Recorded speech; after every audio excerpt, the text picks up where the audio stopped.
Guys, welcome to be banker. स्वागत है आपका आज के क्लास मैच के वीडियो में। मैं हूं प्रीति मैम और आज मैं लेकर के आ गई हूं आपके लिए एक और नई जबरदस्त सी वीडियो।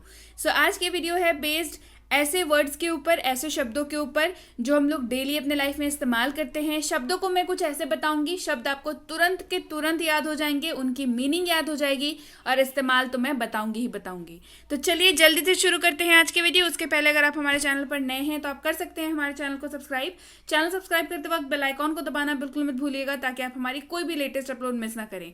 आप सीधे सीधे हमसे जुड़ सकते हैं इस व्हाट्सएप नंबर के जरिए हमारी बुक्स, हमारी ई बुक्स, हमारी पेड कोर्सेज के बारे में जानने के लिए, साथ ही साथ इस वीडियो और इसके जैसे ढेर सारी वीडियोस डायरेक्टली अपने मोबाइल तक पाने के लिए। आप कर सकते हैं मैं follow Facebook, Instagram, Telegram, Twitter, TikTok, hello, सारी की सारी सोशल मीडिया साइट्स पर। तो चलिए शुरू करते हैं आज की वीडियो। सबसे पहला शब्द है खाना।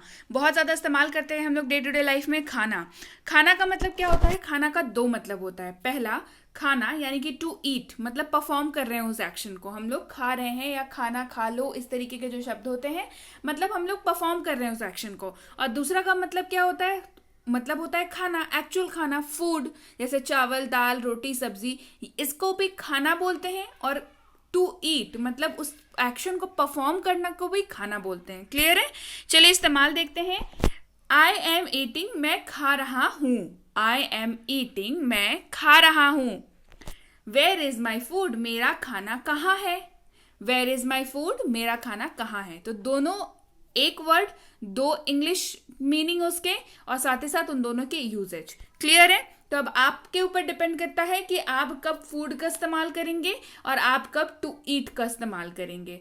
आप जब खा रहे होंगे तब टू ईट का इस्तेमाल होगा, जब आप खाने के बारे में बात कर रहे होंगे तब आप फूड का इस्तेमाल करेंगे। क्लियर है? चलिए बढ़ते हैं आगे। अगला है नाम। नाम का मतलब होता है नेम। चलिए इस्तेमाल देखें। माई नेम यानी कि मेरा नाम। माई नेम यानी कि मेरा नाम। तो नाम मतलब name.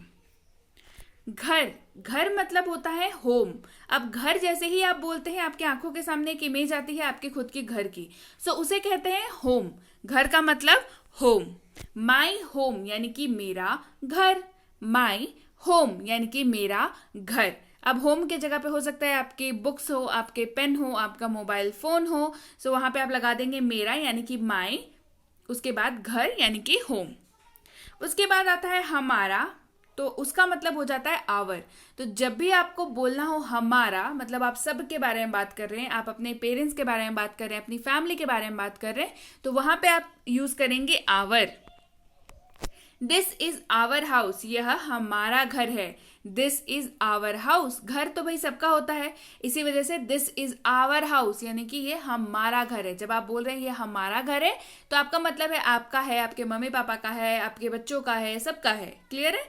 This is our house. होगा, जब भी आपको इस्तेमाल करना हो होगा तो वहां पे आ जाता है विल बी। वहां पे आप क्या डाल देंगे इंग्लिश में? Will be. कैसे? चलिए देखते हैं। He will be in home now, वो अब घर में होगा। विल बी यानी कि होगा। He will be in home now, वह अब घर में होगा। क्लियर है? या फिर वो अब मार्केट में होगा, स्कूल में होगा, तो हर जगह पे विल बी लग जाएगा। He will be in home, he will be in school, he will be in office. Clear है? चलिए बढ़ते हैं आगे। अगला है जब आपको बोलना हो अन्य या दूसरा। अन्य मतलब कोई और या दूसरा, इन दोनों ही शब्दों की जगह पे आप इस्तेमाल कर सकते हैं अदर। दोनों ही शब्दों की जगह पे इस्तेमाल करेंगे हम लोग अदर। चलिए कैसे देखते हैं। दिस इज अदर थिंग, यह दूसरी बात है। यह दूसरी बात है मतलब दिस इज अदर थिंग। अगला है फिर से यानी कि पुनः। फिर से, फिर या पुनः, जब आपको ये तीनों वर्ड याद करने हो तो आप बोलेंगे अगेन। आप क्या बोलेंगे? अगेन। इस्तेमाल देखिए। ही अगेन डिड इट, उसने फिर किया। ही अगेन डिड इट, उसने ये फिर किया। या फिर ही डिड मिस्टेक अगेन, उसने गलती फिर की। उसने गलती फिर की। He did it again. अगला है सुना। सुना है ना, उसका मतलब होता है हर्ड। सुना मतलब heard. I heard the news, मैंने खबर सुना या मैंने खबर सुनी। क्लियर? मतलब सुनने को, बेसिकली हियरिंग कैपेसिटी को आपका बोलते हैं, जिस माध्यम से हम लोग सुनते हैं उसको हर्ड बोलते हैं, मतलब सुनना। तो आई हर्ड द न्यूज, मैंने खबर सुनी।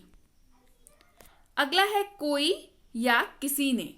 कोई या किसी ने यानी कि समवन, समवन कोई या किसी ने।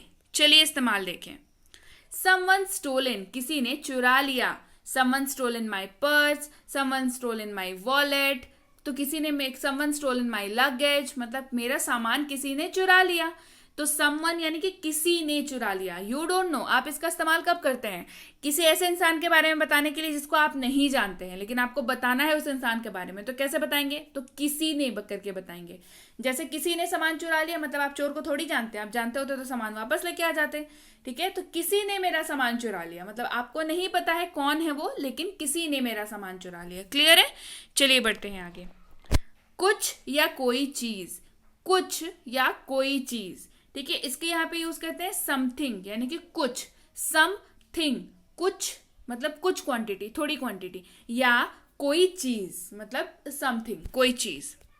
समथिंग इज मिसिंग, कोई चीज गायब है। जैसे मान के चलिए किसी पार्टी में गए और आपको पता चला वहां मीठा नहीं है, तो आप क्या बोलेंगे? समथिंग इज मिसिंग, यानी कि कुछ चीज तो गायब है, कोई किसी चीज की कमी है यहाँ पे।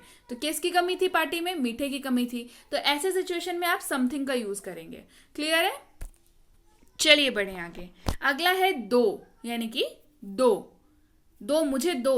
तो इसके दो मीनिंग होते हैं अंग्रेजी में। एक होता है गिव, यानी कि देना, मतलब किसी को कुछ देना, और दूसरा मतलब होता है टू, TWO, टू। समझ रहे हैं? नंबर वाला टू, 1 2 3 4। क्लियर? तो दो का मतलब क्या हो जाता है? दो का मतलब भी दो होता है। एक होता है गिव यानी कि देना, और दूसरा होता है टू। गिव मी, मुझे दो। गिव मी, मुझे दो। आई गेव हिम 2 पेन, मैंने उसे 2 पेन दिए। आई गेव हिम 2 पेन, मैंने उसे 2 पेन दिए। अगला है भी।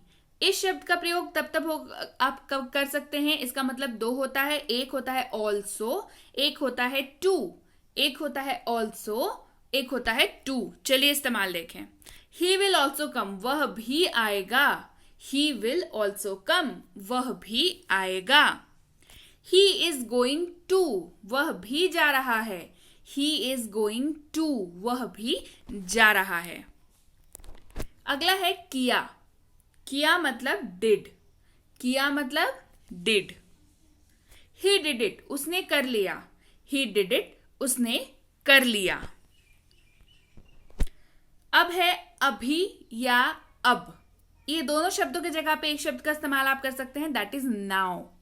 अभी, अब, नाउ। चलिए इस्तेमाल देखें। He is now at home, वह अब घर पे है। He is now at home, वह अब घर पे है। अगला है बनाया। बनाया शब्द दो मतलब होता है। एक होता है मेड, एक होता है बिल्ट, रचना करना। ठीक है, बनाया, बनाया जहां पे भी हो तो दो मतलब हो जाता है। एक होता है मेड, एक होता है बिल्ट। आप सिचुएशन के आधार पर अपने हिसाब से इसको मोल्ड कर सकते हैं। चलिए हम लोग एग्जाम्पल देखें। आई मेड माई फूड, मैंने अपना भोजन बनाया। मैंने अपना भोजन बनाया। I made my food. I made my homework, मैंने अपना होमवर्क बनाया।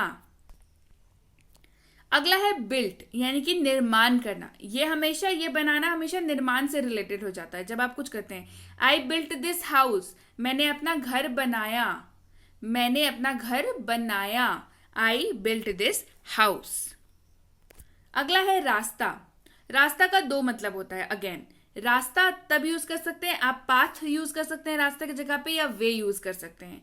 दोनों ही मतलब होते हैं। सिचुएशनल बेस्ड आप अपने हिसाब से इसको इस्तेमाल कर सकते हैं। चलिए एग्जाम्पल देखें। गो ऑन दिस पाथ, इस रास्ते पर चलें। गो ऑन दिस पाथ, इस रास्ते पर चलें। होप इज द वे, आशा ही रास्ता है। देखिए, रास्ता दोनों जगह हुआ, लेकिन हमने सिचुएशन के हिसाब से अलग अलग यूज कर लिया। होप इज द वे मतलब आशा ही रास्ता है, मतलब होप, उम्मीद पे तो दुनिया कायम है ना, इसी वजह से होप इज द वे यानी कि आशा ही रास्ता है। आराम, आराम का दो मतलब होता है। एक रेस्ट और दूसरा रिलैक्स। आराम का मतलब होता है एक रेस्ट, दूसरा रिलैक्स। टेक रेस्ट यानी कि आराम करो, टेक रेस्ट यानी कि आराम करो। ट्राई टू गेट रिलैक्स यानी कि आराम पाने की कोशिश करें, या इसको आप तब भी यूज करते हैं जब आपको किसी को बोलना है कि गुस्सा नियंत्रण करने की कोशिश करें, या अगर बहुत ज्यादा हाइपर हो रहे हैं, बीपी वगैरह हाई है, तो रिलैक्स होने की कोशिश करें कि मतलब अपने आप को शांत करें। ठीक है, ट्राई टू गेट रिलैक्स, शांत करें अपने आप को। क्लियर है? चलिए बढ़ते हैं आगे। देन यानी कि तब या तो, इसका दोनों मतलब होता है। देन का मतलब हो जाता है तब या तो। I was at home then, मैं तब घर पर था। I was at home then, मैं तब घर पर था। अगला है फिर भी या अब भी, फिर भी या अब भी, still. I still care for you, मैं अब भी तुम्हारी परवाह करता हूं, या मैं अब भी आपकी परवाह करता हूं। मुझे अब भी आपकी परवाह है, I still care for you. मुझे अब भी आपकी परवाह है, I still care for you. Clear है? अगला है कहना या बतलाना, मतलब टेल। कहना या बतलाना यानी कि टेल। अगला है दयालु यानी कि काइंड। दयालु मतलब काइंड। बी काइंड यानी कि दयालु बनो। बी काइंड यानी कि दयालु बनो। अगला है काइंड का मतलब होता है तरह या प्रकार। एक काइंड हो गया दयालु और अगला प्रकार हो गया तरह या प्रकार, variety basically. It has two kinds, मतलब अगर आपने मान लीजिए मोबाइल खरीदने गए हैं तो बोलिएगा कि इसके दो प्रकार हैं, मतलब दो कंपनी ने दो प्रकार लॉन्च किए हैं, दो kind. It has two kinds मतलब एक 6 GB और 128 GB वाली रैम रोम वाली, और एक 4 GB और 64 GB वाली रैम रोम वाली। अगर ये दो वेराइटीज है, मतलब दो काइंड है, इसके दो मेमोरी के काइंड के ऊपर बेस्ड कंपनी ने बनाए हैं, तो इसके दो प्रकार हैं। It has two kinds. ठीक है, समझ में आ गया? सो यस गाइज, ये थी आज की वीडियो। उम्मीद है वीडियो पसंद आई होगी। वीडियो पसंद आई है तो लाइक कर दीजिए, शेयर कर दीजिए, कमेंट करके मुझे बताइए कि ऐसी, इसको बेसिकली साइट वर्ड्स कहते हैं। ठीक है, जिसको देखते के साथ आपको याद हो जाए, मतलब आप इसको देखें और आपको चीज याद आ जाए। जैसे मैं बोलूँ सेब, आपको याद आता है एप्पल, है ना? तो इसी तरीके से इसको साइट वर्ड्स कहते हैं। साइट वर्ड्स बहुत ज्यादा अनबीटन तकनीक है अंग्रेजी सीखने की, डायरेक्ट मेथड है अंग्रेजी पढ़ने का, सीखने का। मेरे पास अप्रोक्सीमेटली 1000 से भी ज्यादा साइट वर्ड्स की तकनीक और उनको याद करना और उनके मीनिंग और सेंटेंसेस भरे पड़े हैं। ऐसी सीरीज ही कंटिन्यू करूं या नहीं करूं, आप मुझे जरूर कमेंट करके बताइए कि हाँ मैम ये सीरीज कंटिन्यू होनी चाहिए। सो उसके हिसाब से रोज सीरीज लाई जाएगी। क्लियर है? सो अगर आपने अभी तक 6.5 घंटे वाली कोर्स हमारी नहीं देखी है, जो कि स्पीक इंग्लिश इन 6.5 आवर्स यानी कि 6.5 घंटे में अंग्रेजी बोले, कि जिसमें आपको 60 फ्री वीडियोस मिलते हैं, और साथ ही साथ ये ई बुक जो है वो उसी कोर्स के ऊपर बेस्ड ई बुक है। इसकी जानकारी और अधिक जानकारी पाने के लिए आप इस नंबर पे व्हाट्सएप कर सकते हैं कि आपको कैसे वो 6.5 घंटे वाली कोर्स मिल सकती है, और साथ ही साथ ये ई बुक का सैंपल भी मिल सकता है। जी हाँ, सैंपल देख करके आपको समझ में आ जाएगा कि कोर्स क्या है एंड ऑल ऑफ दैट, कि कैसे उसको करना है। तो इसकी इंक्वायरी आप अभी इस नंबर पे कर सकते हैं। साथ ही साथ ये है हमारा premium WhatsApp spoken English course, जिसकी इंक्वायरी आप इस नंबर पे कर सकते हैं कि क्या है कोर्स, कितने दिनों के कोर्स है, क्या फीस है, क्या मिलेगा आपको इसमें, आप इसकी इंक्वायरी भी इस नंबर पे कर सकते हैं। साथ ही साथ ये है बेसिक इंग्लिश ग्रामर कोर्स, जो कि है हमारा bank SSC PSC CTET CLAT MBA exams के लिए। अगर आपको लगता है कि आपकी ग्रामर उतनी अच्छी नहीं है, आपको बेसिक्स की जरूरत है, सो ये कोर्स बिल्कुल आपके लिए है। इसकी इंक्वायरी आप इस नंबर पे कर सकते हैं। साथ ही साथ ये है basic English grammar for kids, experts द्वारा डिजाइन किया हुआ स्पेशली खास छोटे बच्चों के लिए, जिसके तहत आप बच्चों को सिखाई जाती है ग्रामर खेल खेल में, ताकि उन्हें आगे जाकर के कभी भी ग्रामर में कोई दिक्कत ना हो। इसकी इंक्वायरी भी आप इस नंबर पे कर सकते हैं। ये हमारा combo course English grammar and writing for school, जिसमें आपको स्कूल के लिए राइटिंग यानी कि ऐसे writing, notice writing, application writing and ये जितनी भी चीजें हैं आपके पर्टिकुलर क्लास से रिलेटेड आपको कराई जाती हैं। साथ ही साथ आपको इंग्लिश ग्रामर भी कराया जाता है, तो एक पंथ दो काज वाला हिसाब किताब हो जाता है। तो इसकी इंक्वायरी भी आप इस नंबर पे कर सकते हैं। साथ ही साथ अगर वाकई आप एक सीरियस एस्पिरेंट है जिन्हें एग्जाम क्रैक करके या तो जॉब लेनी है या तो किसी बड़े अच्छे से कॉलेज में एडमिशन लेना है और आपको लगता है कि अंग्रेजी उतनी अच्छी नहीं हो पा रही है, तो प्रीमियम कॉम्पिटिटिव इंग्लिश कोर्स बिल्कुल आपके लिए है, जिसकी इंक्वायरी आप इस नंबर पे कर सकते हैं। इसमें आपका पूरा का इंग्लिश सिलेबस कवर कराया जाता है, बेसिक से लेकर के एडवांस तक आपको तैयार किया जाता है। इस कोर्स को करने के बाद ट्रिमेंडसली आपके मार्क्स जो है वो इंप्रूव होने वाले हैं, इसकी तो गारंटी है। सो इसके उसकी इंक्वायरी भी आप इस नंबर पे क्लियरली कर सकते हैं। इंक्वायरी करते वक्त ध्यान रखें, कोर्स का नाम लिख करके भेजें। 24 से 48 घंटों की प्रतीक्षा कई बार हो जाती है, ऐसे नॉर्मली तो होता नहीं है, बट फिर भी 24 to 48 आवर्स का जो डिले है वो हो जाता है, वो टाइम जो है वो लग जाता है। बहुत सारे लोग होते हैं, सबको रिप्लाई करना होता है, तो कृपया प्रतीक्षा करें। अगर आपने मैसेज कर दिया है तो आपको रिप्लाई ज़रूर मिलेगा, इसकी तो गारंटी है। क्लियर है? So yes guys, that's it for today. Thank you so much for watching. Stay tuned to Be Anchor, empowering lives through knowledge. Thank you so much for watching. Stay tuned.